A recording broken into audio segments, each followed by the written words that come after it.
It's an honor to be here. Very excited to bring the story about Showpad and give you a very personal version of my entrepreneurial journey. So let's start with the first slide. And I've noticed today that I was born in the same year as the fund has started, so it's founded. And I don't know if I should feel old or young for that, but it's a good coincidence. So this is actually a picture of myself, my wife, and my 2 children. So it's actually today is my daughter's birthday. She turned 2 years. So Olivia and we both were born in San Francisco. That's where I moved about 4 years ago. So I studied law. After law, I decided to do VLARIC. And during my law studies, actually my entrepreneurial journey started. So studied law at Ghent. Now, my first company is kind of a strange company. It's a karaoke business. And when I was, I think, in my second year of law school, I went to the Philippines. I did an intercultural project, and I bought a system for my little sister who loved to sing. Now, brought the system home, brought it to a student party, and people loved it. Like, they loved to sing with the karaoke systems, and they asked me, hey, can I borrow it? Can I use it again for another party? I said, sure, please do. The first time I gave it away for free, the second time as well. As of the third time, I started to ask money for it. I bought a few systems, I made a website, and before I knew it, people knew me in Belgium as a karaoke king. So if you needed to have a karaoke system to sing as a student, you would go to my website and order it. Like, when I graduated from law school, I actually had 7 people working for me as a student. So this was a pretty successful business, between brackets. And I had points in Ghent, in Brussels, in Leuven, in Mechelen. It was a lot of fun. But that's where I learned how to be an entrepreneur. Now, the real story really starts with Netloch. And the picture you see there is a picture of myself, Cedric, and PJ. But the guy that matters is PJ, who's here as well tonight. So I got into Netloch, which is a Belgian startup, a social network, that was at one point in time bigger than Facebook. Big success, and young, dynamic people were attracted to that company. They wanted to work there. Now, the best thing that happened there for me was not the experience that I've gained, being able to work in a very international, ambitious setting, but it was meeting my co-founder. Because after a few weeks, we started to get well, really good, spent a lot of time in the cars, talked about ideas, dreams, future. And after a few months, I think I worked 7 months at that company, we decided to resign from Netloch and start our first business. So it matched. That's the first most important decision as an entrepreneur: pick your partner, because you'll have to deal with him or her for a very long time. Now, during those discussions, during having talks about leaving our jobs, like leaving the comfort of our great car, the nice salary, we had to deal with this part of our brain. And this is the oldest part that is there in a human brain, and it's called the lizard brain. And it's a part of the brain that gives you a survival reflex. Like, every time something scary is about to happen, it's a part of your brain that tells you, no, don't do it. Don't take the risk. Stay safe. Don't go out of your comfort zone. Now, as an entrepreneur, as an ambitious person, that's the first thing you have to shut off. To put it a bit more simply, and to make a comparison with the US, if you have a crazy idea, if you want to do something really meaningful or crazy, the first reflex people get in Belgium is why? Why do you want to do this? While in the US, it's really about why not? Why shouldn't you be doing this? Shut this off. The next picture is a picture of how the lizard brain actually looks like. So it's a very human reflex where you're afraid of danger that is coming up. The first thing you have to do is shut that off. And if you're able to do that, magic will happen. And it did happen for us. So this is how we started, literally in the living room. The first few months was in the kitchen of PJ. Afterwards, we moved to my living room here at the right.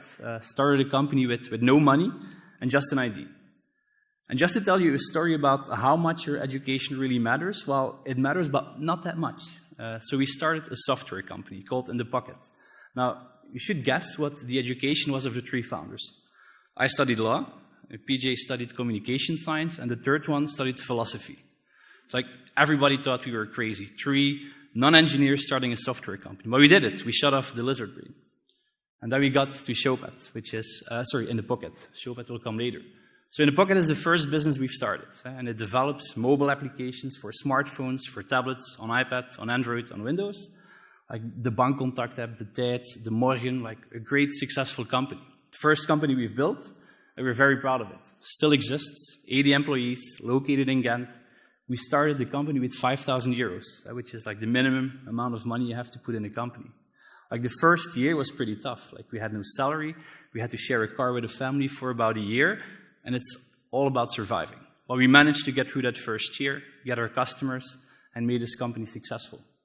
Now, PJ and I are entrepreneurs, and entrepreneurs are always looking for bigger risks, bigger rewards, like bigger journeys, and we started to develop a pretty big vision on what we wanted to do. And that vision was much bigger than having a service business. Like we wanted to build something meaningful that could have a global impact.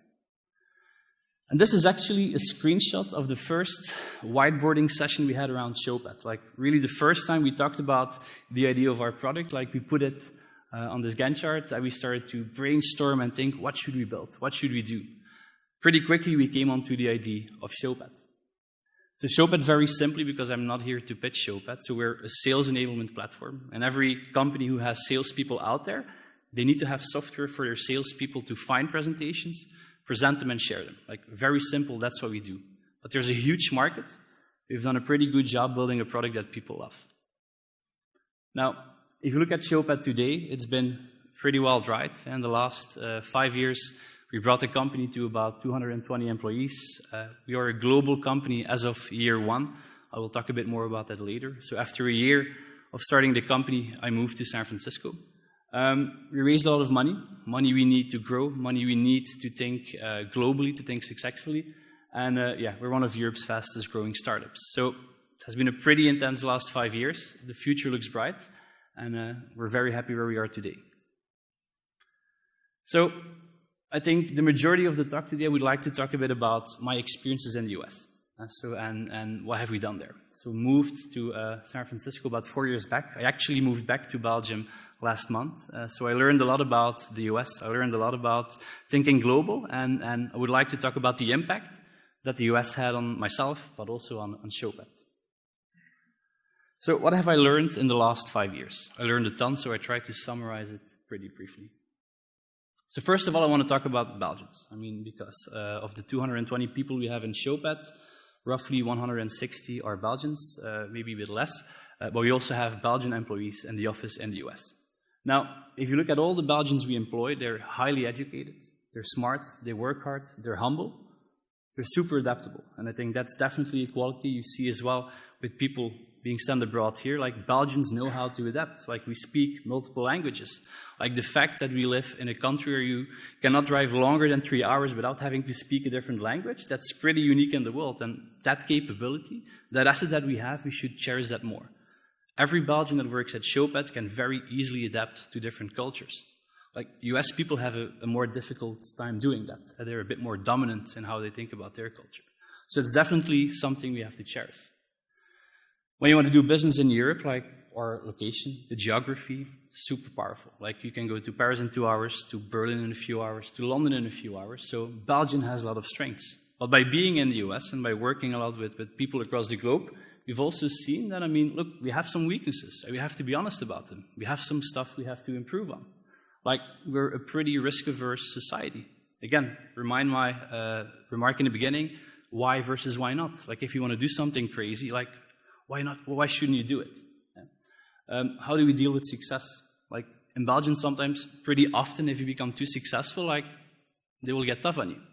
And people who are successful are not always treated the same way as, for example, they're treated in the US. So we have to learn something about that. And then for me, like, of course, limited education around entrepreneurship. But for me, the biggest thing that I've learned is the idea of sales. Like, if you talk about becoming a salesperson in Belgium, that's kind of a dirty word. Well, like, people think that you're selling vacuum cleaners, that you're just selling stuff people don't need.